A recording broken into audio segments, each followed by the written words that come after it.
Chesapeake Bay Blues is what this song's about.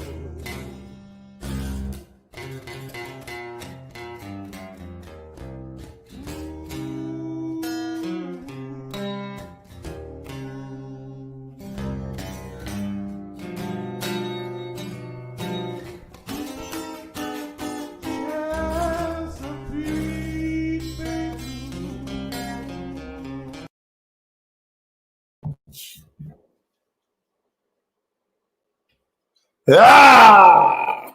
We got an intruder here this week, guys. What's going on, everybody? How's it going? Thanks so much for tuning in. It's kind of getting iffy. Trying to schedule the Baltimore Angler next week, but the scheduling is getting a little difficult. So this may be the last episode of the year, and it may not be. I think we're going to be able to make it happen. But first of all, let me, as always, introduce the sponsor to the show is Crazyhorse Fishing Rods. Kelly and David do some awesome stuff. They're actually building rods for Kevin and I right now. Can't wait. They do, really nice old stuff with a really artistic touch with a modern twist on it. So, guys, check out that info. Hit them up. They do really, really fantastic work. But tonight we have Kevin Hogan with us. What's going on, bro? Let's go, man. How you been? Pretty good. How about you, man? Been really good, man. Kevin's a native Marylander. He's fish hunted and fossil hunted for I think I went 1989 first time. So a long time. A long time. Yeah. Right. He's a knowledgeable outdoorsman, and he's also the founder of BassRackOutdoors. BassRackOutdoors, and I'll let you do your elevator pitch here in a second, but they do apparel, gear, and really awesome seasonings. A lot of what we're going to show you later on tonight. Sounds good, man. How's it going, guys? So let's just dive right into it. Kevin, what you been up to, man? Oh man, a lot. Just steadily making new friends out there with you guys. There's so many phenomenal companies and groups on Facebook. The coolest thing, really, honestly, it's just being able to work with you guys, partner with you guys on things on the back end, or just fish, hunt, fossil hunt, you name it. It's so cool how many diverse companies we have in the Chesapeake Bay region, and I love meeting you guys and look forward to meeting more too. Awesome. Well, as always, we have some pretty amazing prizes. I'm partial because I like to cook, but I'd say that we have, no offense to anyone else that's been on this show, but I think the coolest prize yet tonight. So we're going to pop in a second screen. We're getting modern here, guys. Tech is getting there. And do you have just the prize ready? Okay, so what we're going to do, just so you guys know, we have a family of 11 diverse flavors, something for everybody. So what we're going to do is give away a 3-pack of any seasoning of your choice.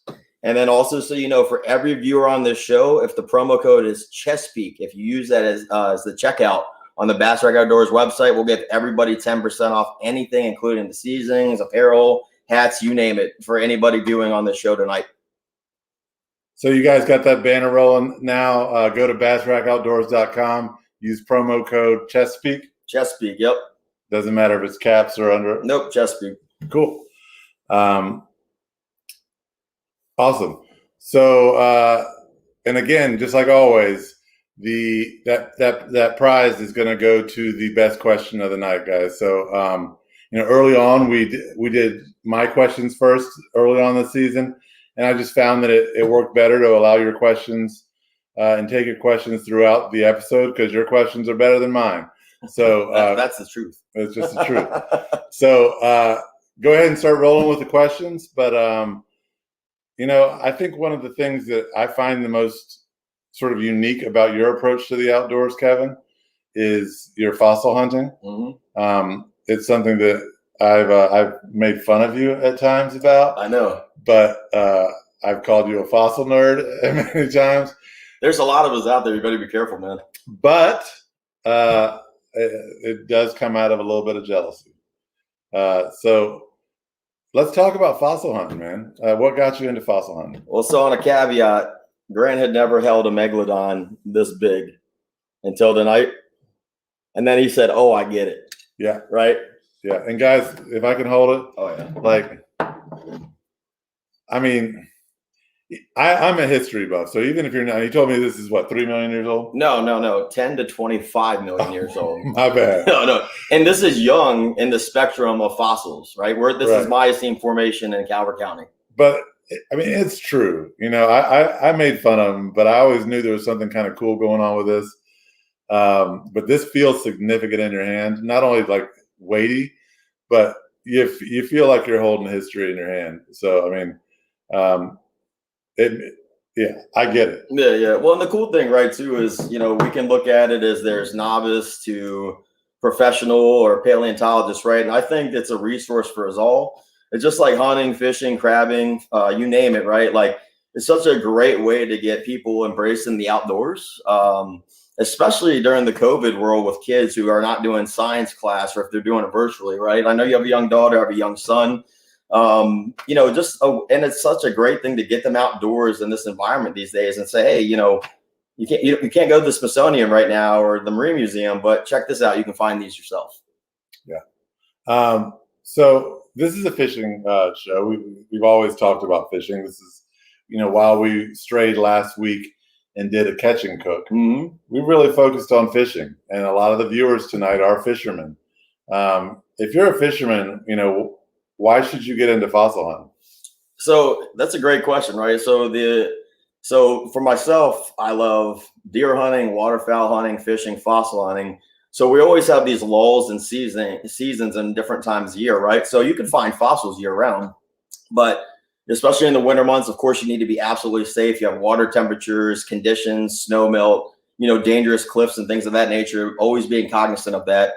But it gives you the perfect outdoor exercise to do when, say, if you're not fishing, it's a great thing to do. It's great in the summertime. You're going to go to the beach anyway. So why not go out there on your own and just kind of get that bay therapy? Or like I said before, like, children love this, and you can go to beaches and find tons of little fossils for hours on end. So it's just a great hobby in the outdoor, and it's a true passion. Once you find your first couple, everybody gets hooked, just like fishing. Yeah, I haven't done it yet, but I can already correlate from previous experience. Just during the winter, we get a lot more lower tides. Yep. And just in the neighborhood, I live in Franklin Manor, so you guys don't come stalk me. I know I'm cute and beautiful, right? Oh, sure. I have lots of stalkers. I don't keep telling himself that. So many stalkers. Yeah. So it's just like fishing. Look, so there's a lot of these trends, right? People ask me all the time, like, you know, they think, number one, it's illegal to dig in the cliffs. Never go dig in the cliffs. So you can find things on the shoreline. There's plenty of stuff that's naturally eroding off the whole beaches, right? But then, yeah, here's some more teeth he's going to show too. So these are just, I've hunted a long time, so I wanted to show some of the premier ones, but you can truly find tons of great fossils on a regular basis. But look at the weather apps, the tides, the clarity of the water. The moon plays a huge factor in it too. You know, and most importantly, just train yourself for a good eye, right? We play all these games as children, you know, like different, you know, things that you can figure out. It's a really good mind activity. Because you got to look at the shapes of these things. They're always buried, right? As nice as the size they are, they're covered in rocks and substrate and sand. So it's really funny when you see just the tip of something sticking out and you're like, oh my goodness, this is awesome. Yeah, what I was going to say before is, like, I'm sure that this is a great kid activity, because when the tides are low, I'll take my daughter out and we'll just pick up clams. Yep. It's the same idea, except, you know, it's got a much cooler story. And you can add a history lesson, you know, when talking to your kids about it. Well, and you know, Calvert County, the Calvert Cliffs are literally world renowned for this, right? Like, we have such pristine fossils because they're coming directly out of that fossil layer. And, you know, the Carolinas, Florida, like the East Coast is just the whole country or the whole world, but really within several hours driving distance, you have some phenomenal outdoor fossil hunting activity in multiple states we can go to here. Butch asked, first question of the night, he asked, is that the biggest fossil you found, that Meg? So in terms of teeth, yes, it's just about 6 inches. However, though, I mean, there is a wealth right here. So we all wonder, people always go, oh my gosh, I can't believe these things were swimming at the bay, you know, during the bay at one point in time. We're talking 10 to 25 million years ago at the Miocene. And what they were doing, this is a vertebrae from a whale. They were in here killing these and eating these, just like all you snakehead hunters out there that eat minnows. These megalodons were eating whales like minnows. I mean, that's how big these things were. So, and even these vertebrae get significantly larger than this, the size like a 5-gallon bucket, just like modern day whales. They're huge. So, you know, you have the bone guys, the teeth guys. There's crocodiles. Crocodiles roamed this area millions and millions of years ago. I mean, there's a ton of really cool stuff that you just never know what you're going to find. It's cool the weight it is. It's almost like if it was made of clay, it's about the same weight that would be. Oh, yeah. And it's really cool, too, when you could.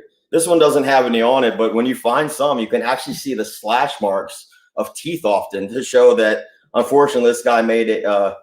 He met a pretty bad end, you know, if a megalodon chomped into him. So just, you gave us a great analogy of like a snakehead eating a minnow, right? Yeah. So this whale was what? These megalodons were 60, 70 feet long. I mean, there's a lot of the world in paleontology, but these were huge. I mean, significantly larger than tractor trailers and buses. You showed me something, or you shared something on Facebook that showed a megalodon mouth with a great white. Yeah. To scale. Yep. A megalodon could have easily eaten a great white whole, right? Most of us, I don't even care if you have 3, 4, 5 kids, like a family of 2 with children could fit in this whole thing's mouth. That's how big these sharks were. Wow. We got questions rolling in now. Let's see. We'll go with Zach Fogel, who's trying to double up on questions. All right, Zach, good job, man. He said, what's the most rare fossil you've ever found? And what's the coolest fossil you've ever found? So that's a great question. Oh, man. There's some really cool sharks out there. I always like thresher sharks. I mean, giant threshers, they're relatively rare for our area. I found one of those before. And then what was the double up? The coolest. So I'll tell you what, it is a couple weeks ago, I found a crocodile tooth about, I don't know, maybe 2 inches. It literally looked like the night sky pattern when you look up. It looked like stars and flecks, and it was blue. Oh, so, yeah, that's what I'm seeing. Yeah, so the cool thing is, like, it's all based off of what type of material that this fossilized in, and they actually embrace that color often. So it's really, that was one of the prettiest or most unique things that I found in a long time. So what type of conditions are you looking for? It's something you and I sort of talked about when I finally was like, all right, dude, this might be kind of cool. When I started envisioning myself doing it. So now my 2-part question. Yeah, there you go. What kind of conditions are you looking for? And then, like, just like fishing or any other skill, right? What are the basic things that you need to train yourself to be able to do to be an effective fossil hunter? Great question. Look, just like anything, fossil hunting. Do I get the prize? Yeah, you should, right? Just like anything, fossil hunting, fishing, if there's any saying, it's patience is a virtue. I cannot tell you how many thousands of hours in my life I have walked and gotten skunked. People who do this frequently know that. Sometimes you even look and you're just like, what is going on? They should be here. But when they want to show themselves and the conditions are right, again, like I said, just like fishing, it's really tide dependent. Like low tide exposes more. You're increasing your odds. If we have a nor'easter hurricane off the coast of Ocean City, man, it really sucks out the bay. Same thing with the wind directions, right? So if wind is constantly throwing chop and white caps, yeah. It's just going to be really challenging because what the area that you're looking is covered and the clarity is pretty bad. Just like that too, right? In the summertime, we know the bay is literally the color of chocolate milk. Yeah. So you're literally trying. It doesn't even matter how big that fossil is. I mean, it's literally clouded with the clay. Noah asked. He said, "Where's the best part of the bay to look? Closer to the cliffs, on the beach, or in the water?" Well, first out, I want to give a shout out to Noah. Right, Set the Hook Custom Baits. Noah is a young entrepreneur. He makes killer baits. You guys need to go check him out. I'm telling you, like you snakehead crazies out there, and the greenfish, the bass. I've slammed fish on his lures. So he's a young entrepreneur. So definitely check him out, guys. I don't normally do this, but go ahead and throw your info in the chat. If the guest is going to give you a shout out, then throw your info in the chat, bro. I'm telling you, I'm proud to give your name a shout out, Noah. Man, your lures are awesome. But to be honest with you, they all are. You have the Calvert, Choptank, and St. Mary's formation from working north to south. And to be honest with you, they're all great beaches. A lot of people think sometimes, oh, you're going to these secret spots and whatever. It's really not. You can go to, there's a wealth of public access places, Bayfront Park or Brownies Beach. There's a little bit of craziness and politics going on with there now, but you have Matawaka beach cabins. Go visit Jason and his wife down there. It's like $5 or $10 to park.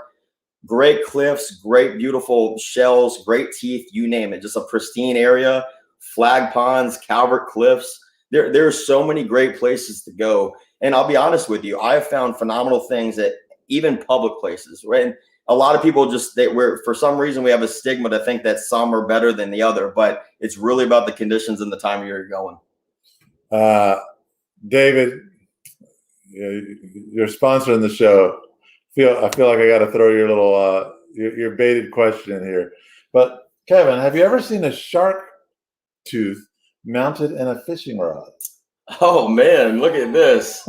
So look, David wants to throw a little prequel out there. So just so you guys know, Bass Rack Outdoors in conjunction with Crazyhorse fishing rods, we are coming out with specific fossil tools with shark fossils layered in them. We cannot wait to show you guys. So hopefully sometime early spring, we're going to be dropping those for you. So stay tuned on that one. Hey, thanks, David. Yeah, speaking of equipment, Butch also asked, he says, do you use equipment while fossil hunting on, or is it all by eye? It's a little bit of both. It's kind of dealer's choice, right? Again, in the winter months, right, some people have a scoop that they use, obviously, because you're dunking your hand in freezing cold water all the time. I would say I'm actually 90% no tool guy. And again, just remember this, it is illegal to actually dig in the cliffs unless you're part of the paleo team for the museum.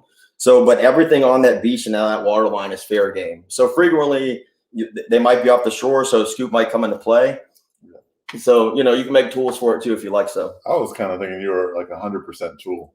Complete scuba diving. No, you're a tool. No, yeah, I am a tool. There you go. Thanks, Grant. No problem. Noah wants those spices, bro. And he's asking some good questions. How do the teeth change over time in the water, the colors and the roots?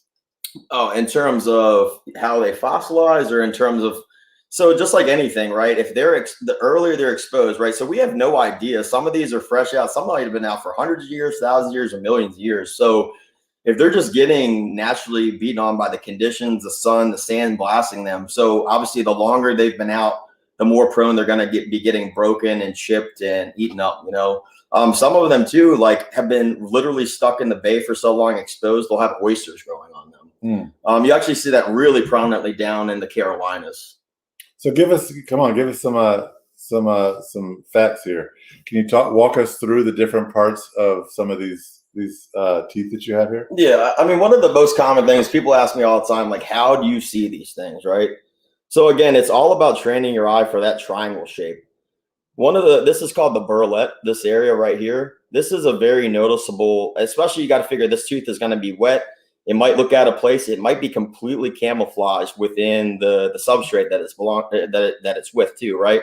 So I tell people all the time, it sounds kind of crazy, but like anything, if you have little teeth or anything that you can kind of like hide in your garden and look, it's like a mental training exercise to just look at different shapes and different positions and orientations that could be in.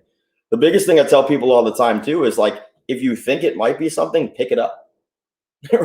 You'll go home and be like, man, I really should have picked that thing up. So if it's a rock, then so be it. Just not in the cliffs. Just not in the cliffs, right? It's all fair on the water line. The other, once you get into the, all these teeth too, but they kind of call this like the Mickey Mouse ears, right? This is a very definitive thing that you will see kind of exposed in the sand or the line.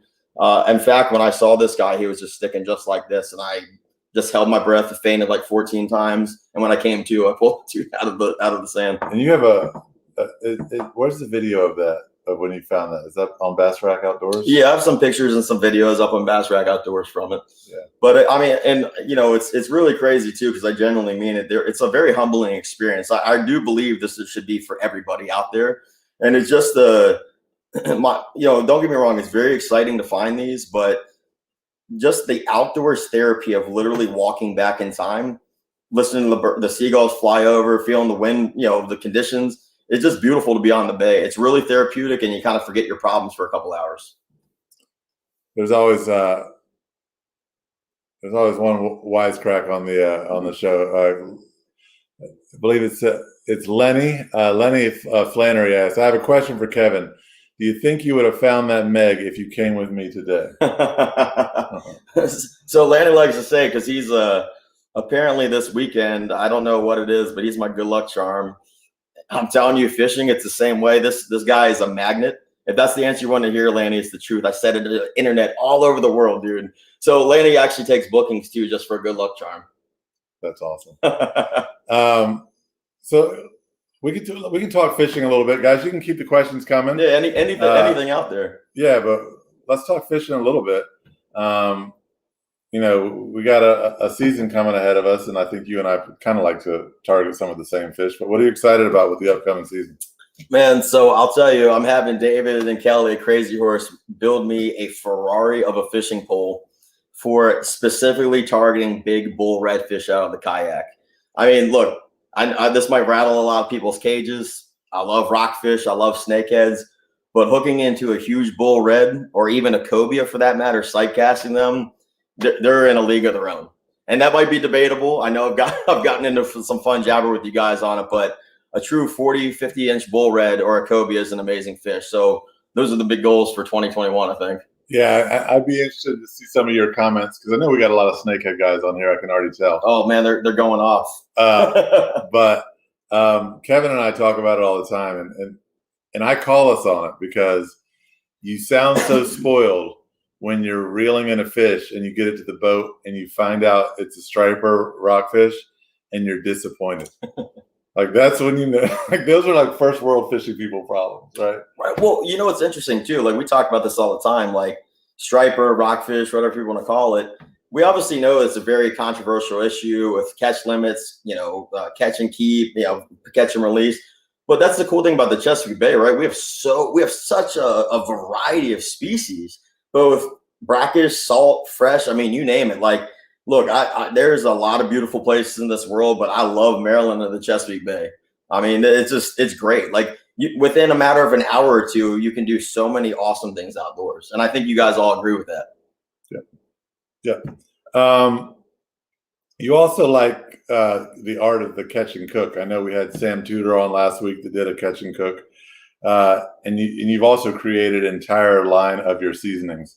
Let's actually pull in the other camera real quick, and I want you to sort of show people as many of those seasonings as you like, guys. I only bring people onto this show and products and endorse products on this show that I can stand behind.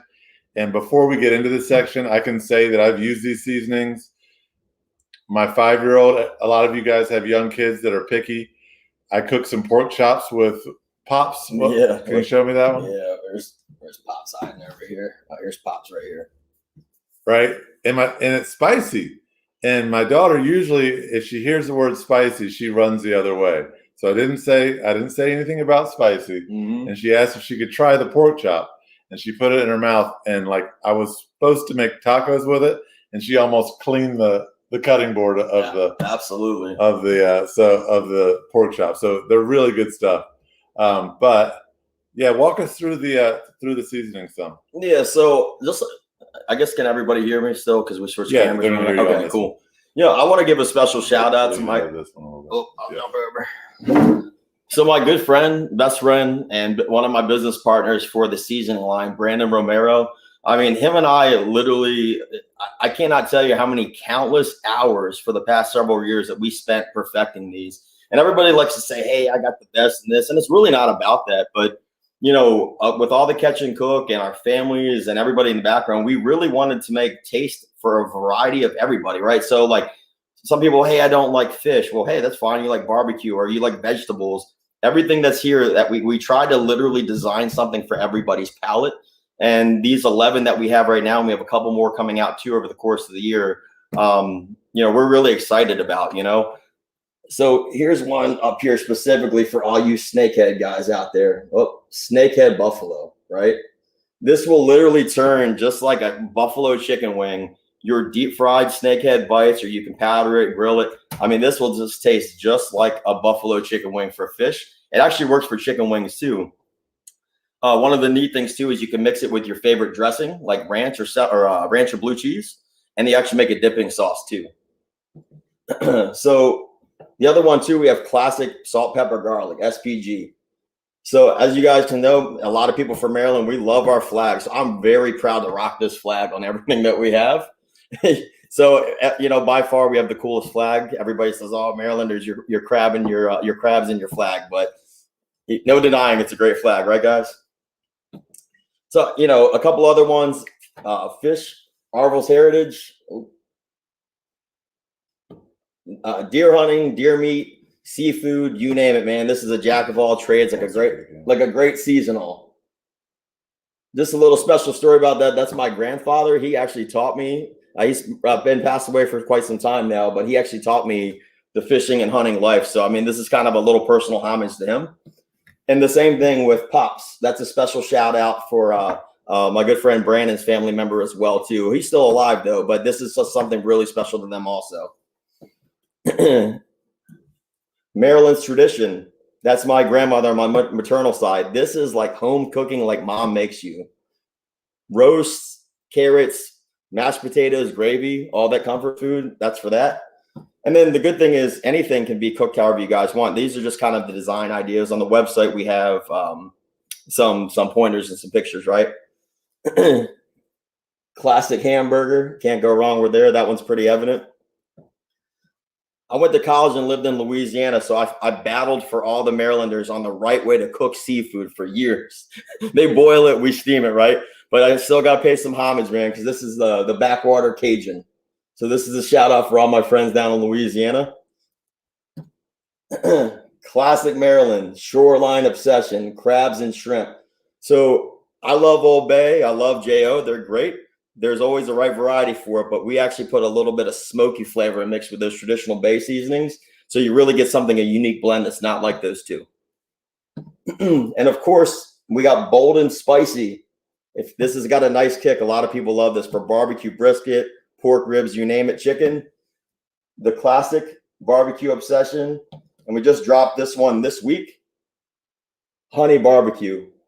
This thing has been flying off the shelf. It's amazing how many people love honey seasoning. Guys, if you feel like you're getting a sales pitch right now, it's because you are. And the thing about that is, like, and I'm not afraid to say it, everything that I've pitched this entire season, and I will continue to pitch, is stuff, A, that I support, and B, that is local. So, like, of course, we're going to push local products because we want to support our local economy. We want to support people that are doing this kind of thing so that we can see more of it, right? If you want to, see more of this podcast, right? You show up and you ask questions and you support it. If you want to see people putting together spices that are, really custom made for the food that we catch here, then we support that. So, I think I don't really have to I'm probably preaching to the choir a little bit, but I think it really needs to be said that these guys that are making fishing rods around here, right? We already talked about Noah's fishing lures. Yep, soft plastic lures. Yep. The gear that Kevin puts together, he's got a little bit on tonight, and his spices, right? Like, if we really want these special things to continue, and we want to support people who do this in our, in our area, then yeah, I'm going to promote these things, and I'm going to continue to do so. So thank you so much, dude. And I love those spices. Yeah, and all genuineness, right? We live in a world where everybody wants to be one-uppers, right? You catch a fish, oh, I caught one bigger. I got a deer. I got one bigger. I'm going to tell you to the day I die, this brand is never like this. Our motto is it's you, it's me, it's everybody, right? Like there's so many people out here, so awesome. Some friends, some I don't know yet, right? And it's just amazing. Like it's like an honor for me to make this stuff and see what you guys come up with. And it's collaboration. We're always building. So the real thing at the end of the day, I always told myself when I started BassRack Outdoors 5 years ago, that if this failed miserably, at least I would have memories of a lifetime making friends, fishing, hunting, fossil hunting, you name it. So it's already met that goal. So I'm super excited as it is. I had some questions rolling in that I kind of got a little bit behind on. Okay, here we go. EJ Harrington asks, how do you tell the difference between fossilized wood and whalebone? And what's your go-to for identifying your finds? Oh man, that's a good. EJ's in the running.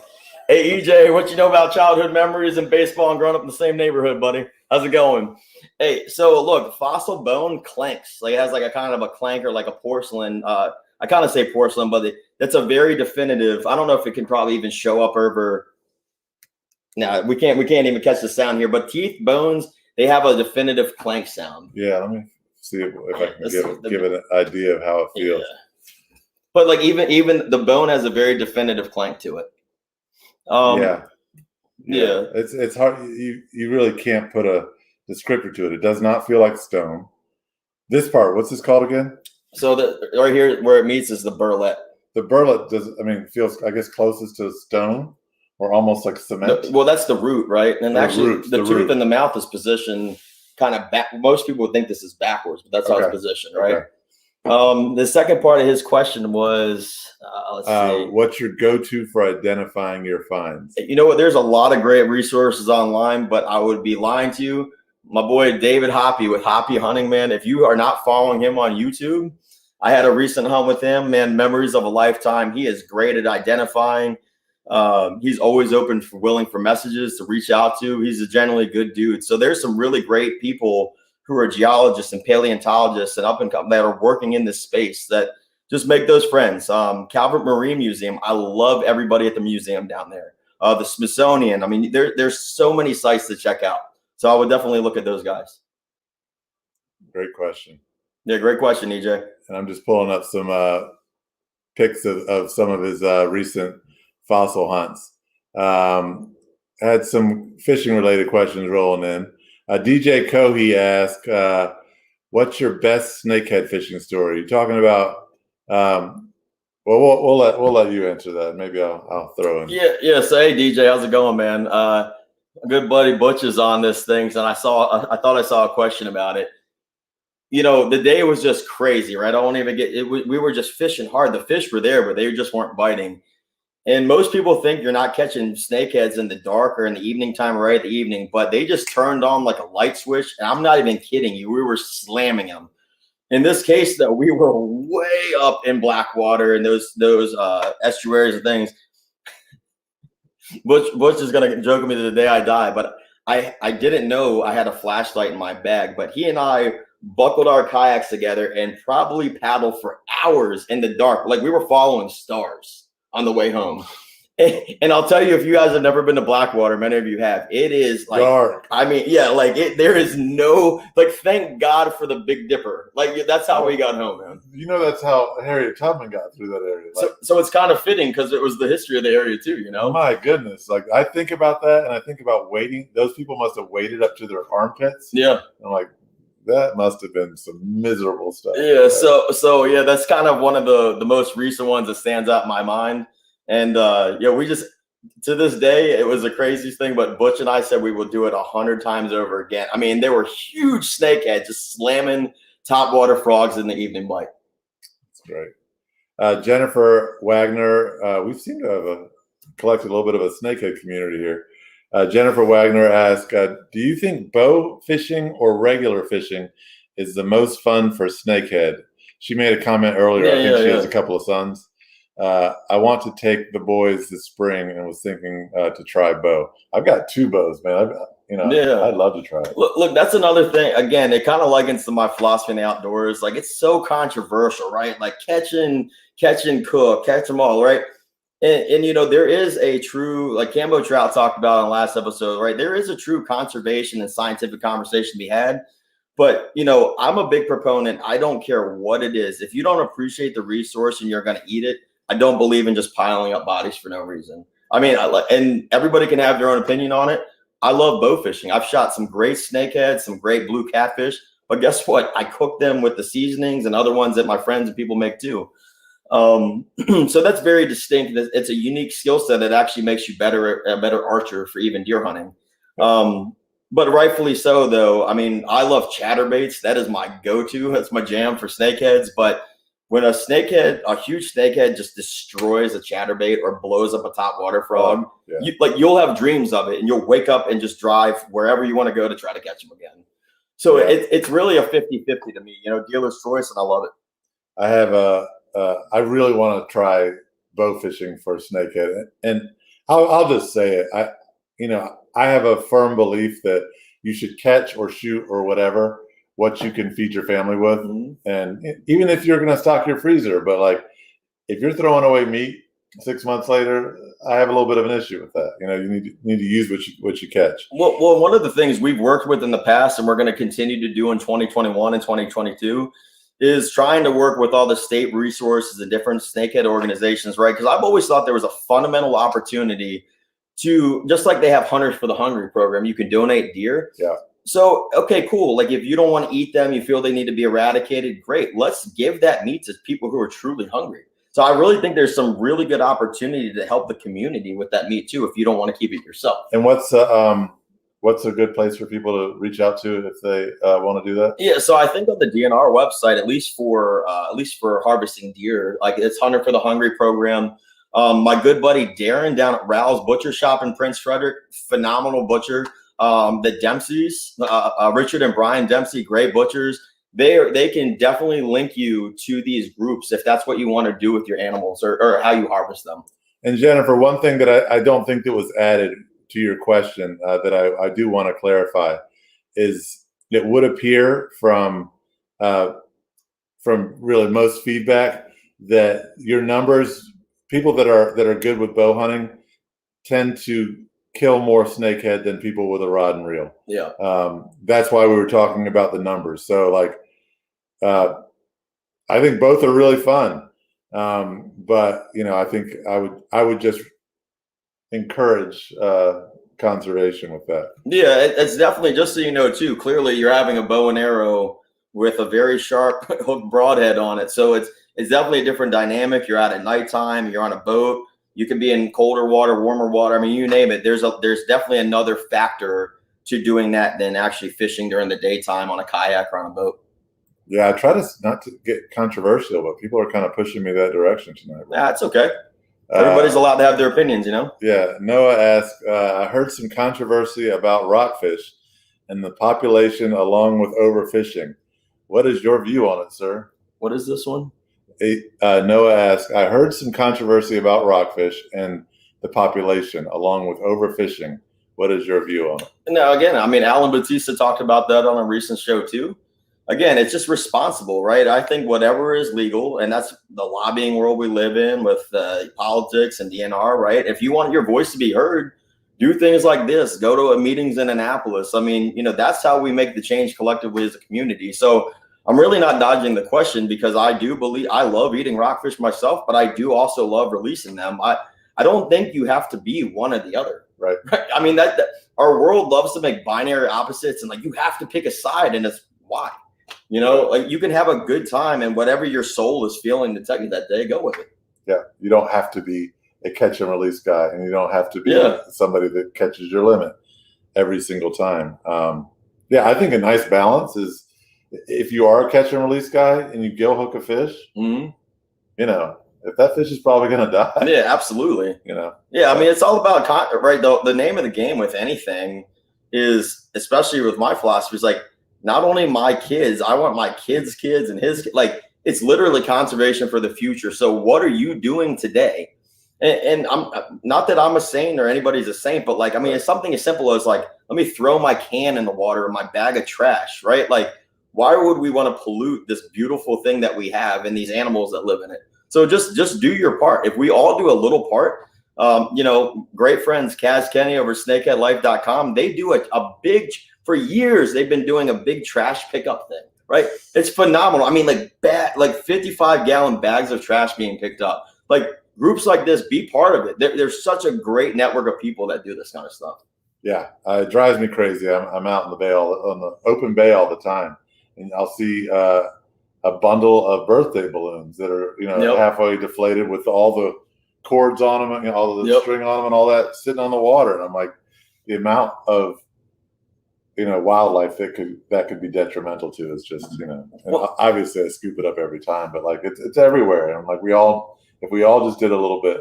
Well, and look, another thing too that a lot of people aren't cognizant of, and that is, this is not a shameless plug for another product we have. My good friend Ahalan, his family's from Sri Lanka, and they, the cocoa koi, or the husk of a coconut. Yeah. We actually sell a product called Coco Fiber that you can actually line your gardens and make like silt retention, right? Because it's people that live on the water. We love pumping fertilizers on our flowers, our plants, and our lawn. But what that's doing is, even if you're not right on the water, it's all making its way out in the bay. Nitrogen is doing what it's doing. It's making algae bloom, killing oxygen, thus killing crabs, fish, you name it. So just be conscious that there's things and metrics that you can put in place to do your part to control it. Yeah. Another big thing I like to do is composting, right? Look at what Native Americans used to do years ago, and farmers still do on the shore. Like, if you're going to take from the land, give back to it. It's natural fertilizers and minerals and things you're putting into the soil that are replenishing it. So I'm a big proponent of taking fish carcasses, crab shells. We have some videos and that kind of stuff on our website, and just really doing good for the environment, man. Yeah, good stuff. Laney, I'm going to take your question and then let Kevin chime in. But your question is, when do y'all think the snakeheads will start biting? Brother, now. Like, the weather's warming up now. I think probably a minnow under a bobber is probably still going to be a little bit more effective until it gets, I doubt that topwater bite's going to be blowing up quite yet. But I'm pretty confident that in waters that hold snakehead, you can catch them right now. Yeah, on a nice warm day. Absolutely. And look, a lot of people, Cambo on here, Butch, Kaz Kenny, my buddy Cornflower, David Confair. Look, it's a magic number of 3 typically. If you get those 3, it could be 2 sometimes, but 3 warm days in a row, you better go fishing, man. Like, the snakehead will be on fire. So if we see that coming up in the next couple of days, get out there as soon as you can. Yeah. Matt asks, he says, "Where's the Nats hat tonight, Mr. Hogan?" What is it? Where's the Nationals hat? Oh, the No. So there you go. Leather patch bass rack hat, man. And believe it or not, so kind of where we live, I'm still stuck in the 80s and 90s in sports. Cal Ripken Jr. I am a huge Orioles fan. I'm sorry to say that. Like, I love the O's. So I guess that's the answer to that one. Nats are great too. I'll root for a local team, but I'm an Orioles fan. I'll never forget, and this does not speak for all Orioles fans, but I was at an Orioles game, and they were booing Mark Teixeira because he was a free agent and he signed with the Yankees, and he's from Annapolis and didn't come to play for the Orioles, and everyone booed him, but he wanted to be a Yankee his whole life, so that was stupid. But the other thing was, they had Adam Jones at the time. Does he still play for the Orioles? Yeah, I don't. Probably not. Man, I told you I'm stuck in the 80s and 90s. Yeah. I don't even know. but the announcer says, "Next up, Adam Jones." Yeah. And this Orioles fan in front of me says, "We got Pac-Man." Yeah. Like a football player. And I was like, "Yeah." Oh God. But DJ, I think this is a question that you're asking. But help me if I'm wrong about this. But you ask, so why this specific seasoning?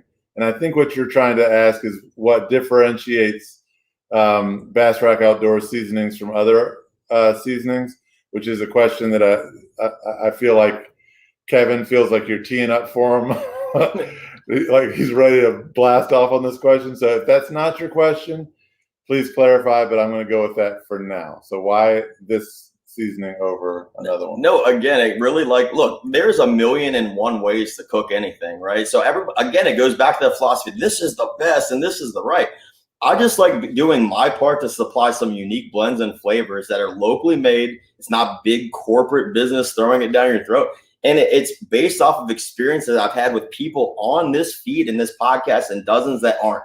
And it's just a great flavor and a great profile and something for you to enjoy with your friends and family.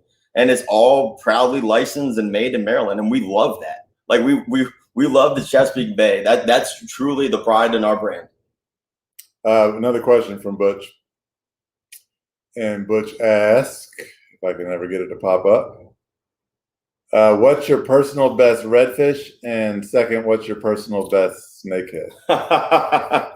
So last night, Butch tells me we go. I don't know what is like a 2-hour conversation of pound for pound snakehead to redfish, right? So I agree with him. I'm going to give him a shout out. A small snakehead is pound for pound smaller than a small puppy drum. But for some reason, he just missed the complete beginning topic of the conversation. And I told him that a bull redfish was in a league of its own, stronger than any 10 or 12 or 14 pound snakehead. So honestly, the Chesapeake Bay has some huge fish, but if you want a true redfish capital down in the Gulf, like when I lived in Louisiana, I mean, just like titans, like one after the other. And it's so cool because down there you see them finning through the water with their dot on it. Same thing, tons of speckled trout down there. Tail into the water. Redfish. I'm actually getting ready to go down to Mosquito Lagoon, which is it's like an hour south of Jacksonville, and I mean it's awesome because it's just this really quiet lagoon conservation area where they don't allow gas powered motors for a lot of it. And there's just, I mean, bulls. Just galore, man. 40, 50 inch redfish in that area. So I'm really looking forward. Yeah, so to your question, Butch, it's probably about almost like 47, 48 redfish in Louisiana.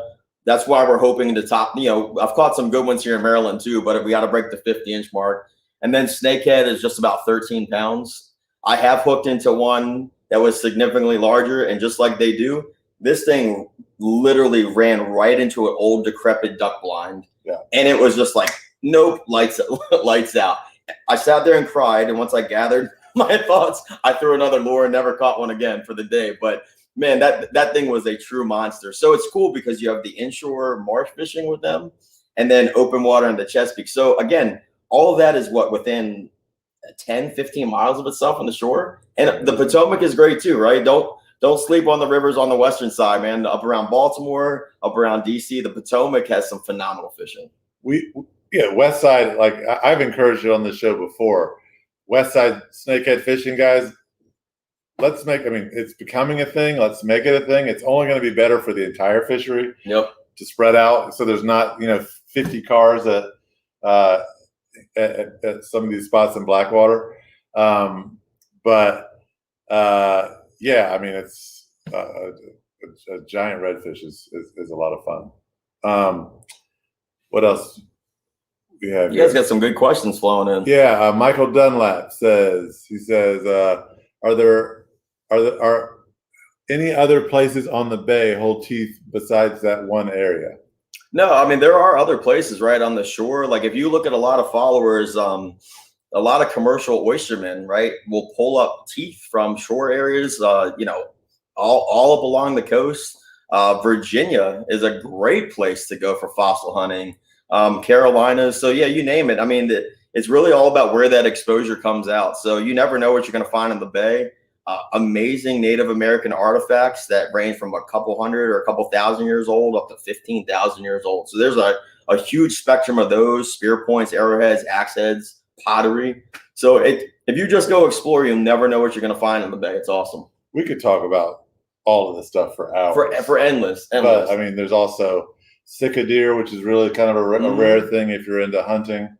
As you said, Native American artifacts. There's huge areas for the fishing. One of the things that I like to think about, and I love the Western Shore, don't get me wrong, but is that Blackwater chop tank area that there's like that whole area. What is that? Probably 30 miles at least.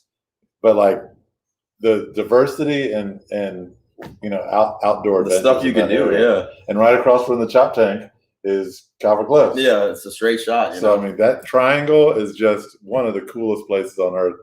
And on a warm day in the spring and the summer, you'll probably see me there.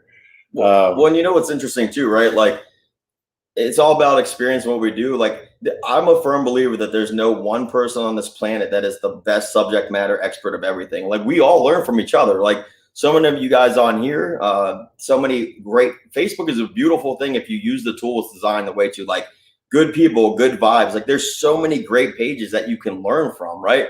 And that's the coolest part about the outdoors is like you never can learn enough. Yeah, I'm constantly learning, and I don't really purport myself on this show to be an expert in anything. I learn a lot from the guests that come on. Noah, let's see. We'll come to your question in a second, Noah. Let's see. Joel asked, when you coming down and going snakehead fishing with the Virginia boys? Hey man, hey look, don't sleep on the Virginia boys. What's up, Joel? Man, I've had some phenomenal. Well, we talk all the time, but man, we just had some really good times on Virginia, like all the creeks and things that feed them. My personal best is down on what is it, Crow's Nest? Yeah, oh yeah. Man, if you want to see some epic, Joel, what is it, man? You love throwing the frogs, bro. So if you want to see some epic, just dinosaur snakeheads, go give Joel a follow, man. Him and Elmer, man, it's awesome. I love it. So it's a constant battle between Virginia and Maryland. We're right on the other end of the river from each other, but it's just constantly fun to fish in different spots together. So, hey, you tell me a date and time and I'll be there, buddy. Let's see. I'm trying to figure out, is that a question? We'll come to that in a second. Noah asked, when you are in a highly pressured spot, what can you do to get those snakeheads to bite?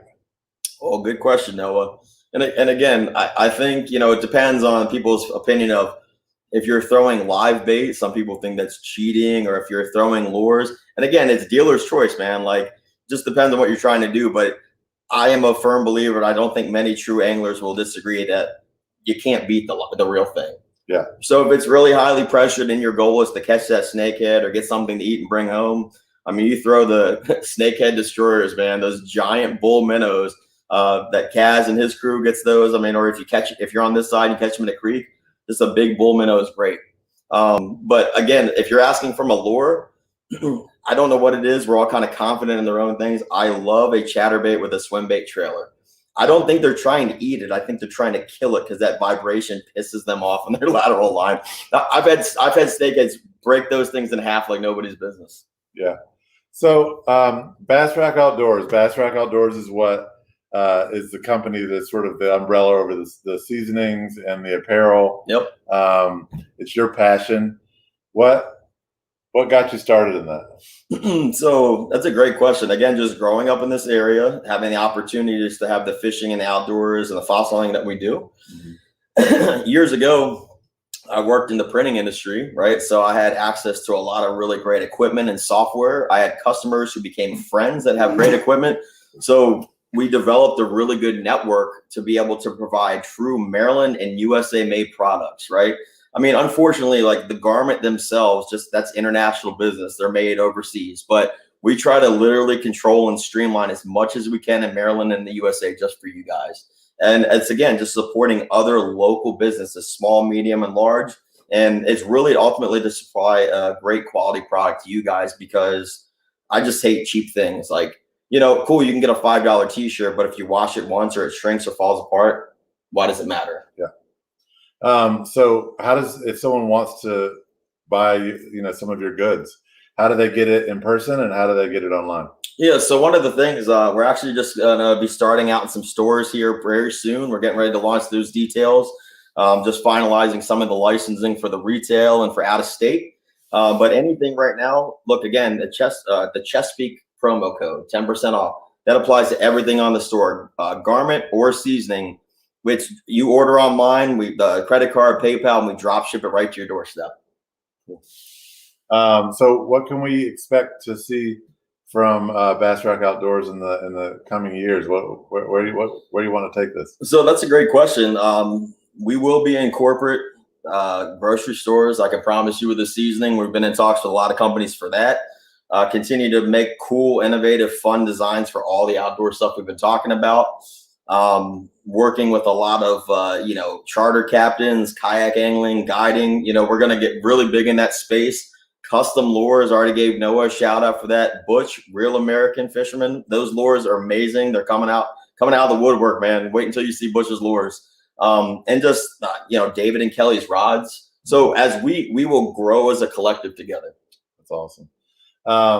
So are you allowed to talk about a new seasoning that's not out yet that you have an idea on? No. Absolutely not. No. Right? Yeah, no. And the cool thing is, here's what's really great. Like, in all of your guys' feedback is great. Like, obviously with the COVID world, things and festivals were canceled. We actually initially were launching these at the Snakehead Festival that we're having on the shore with Kaz and Blackwater's Edge and that group. But the cool thing is, if you guys can get these online, try them, suggestions, like the sky's the limit, right? And it's not that we want to take your ideas and run with them. Like, we're fair. We'll work with you on the back end if there's something that you wanted to try, because we have the supply chain and the resources for it. So if that's an avenue of something you've always want to work for. In fact, my good buddy Gouda's Barbecue, my good buddy Chubby Brothers Barbecue, we're working with them on a lot of things. Like, these guys are local. Their food is phenomenal. Like, book them for weddings, catering events. So, like, it's a collective. Like, we win together as a team. That's awesome. Guys, it's supporting local. It's not only that, but it's a fantastic product. I really encourage you guys to support Bass Rack Outdoors. You have the discount code on the bottom of the screen. I don't know. We got some nice comments coming in from Sandra to support Bass Rack Seasonings. But you want to give away some prizes? Yeah, fantastic, man. There's so many questions. What are you? What do we want to get on the topic for? I think it's the guest choice, man. It's dealer's choice. Dealer's choice. All right, let me scroll through a couple. You guys want to throw any last minute ones in there? I like to do this. I know there's been some people in there. Feather them in there. Let's see what you guys come up with.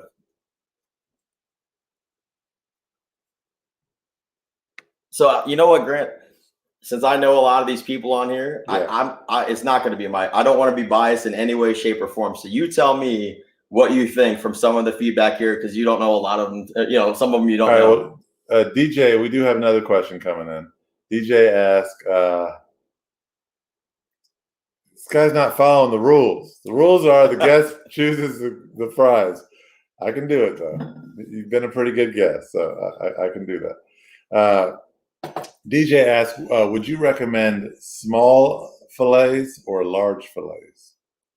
For what type of species of fish, right? Can you follow up on that, DJ? So, I mean, are we talking about snakehead? Or are we talking about?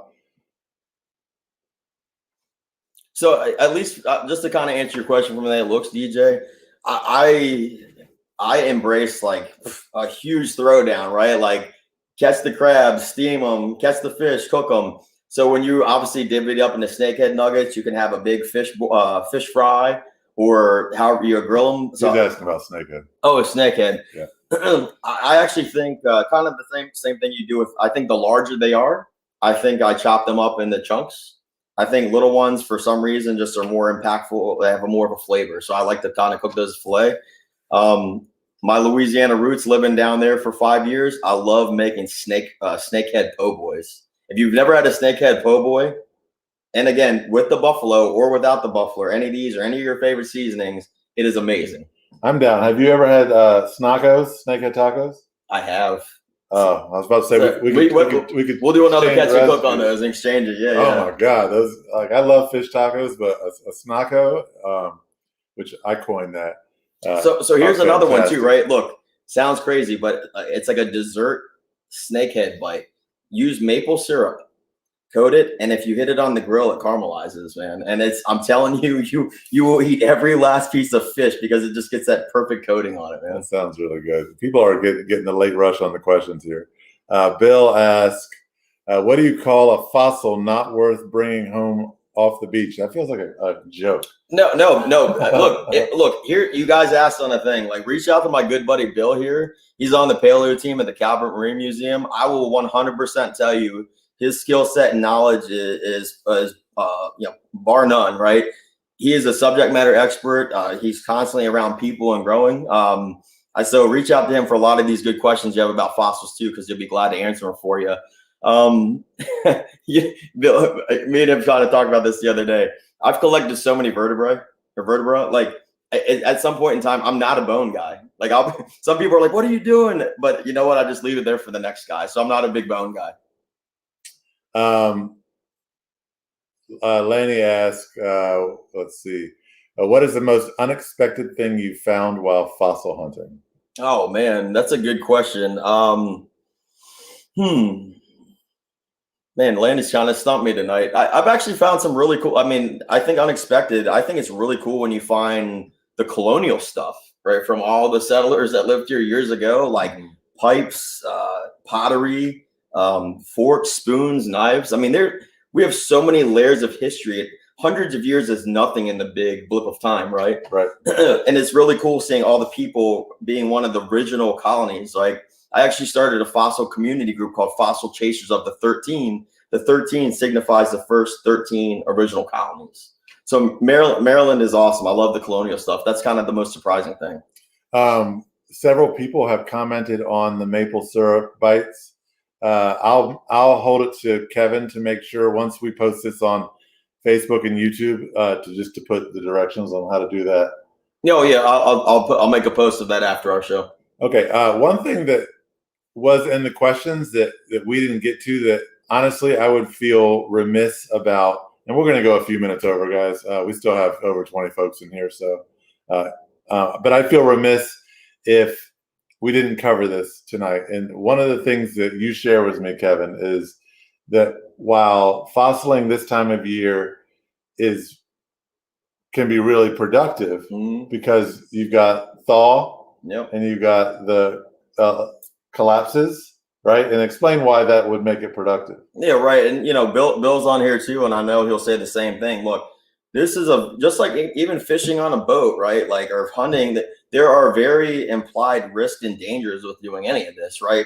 Just falling in the water, drowning, temperature, the erosion from the cliffs. Like I tell everybody, look, I would gladly not find this to go home safe to my wife and son. It sounds silly to say it that way, but it's the truth, right? Like you got to make sure that when things are freezing and falling, that if it's not a good time, just pack up and go home. It's not worth it, So always respect the cliffs that you're walking on, the water that you're in.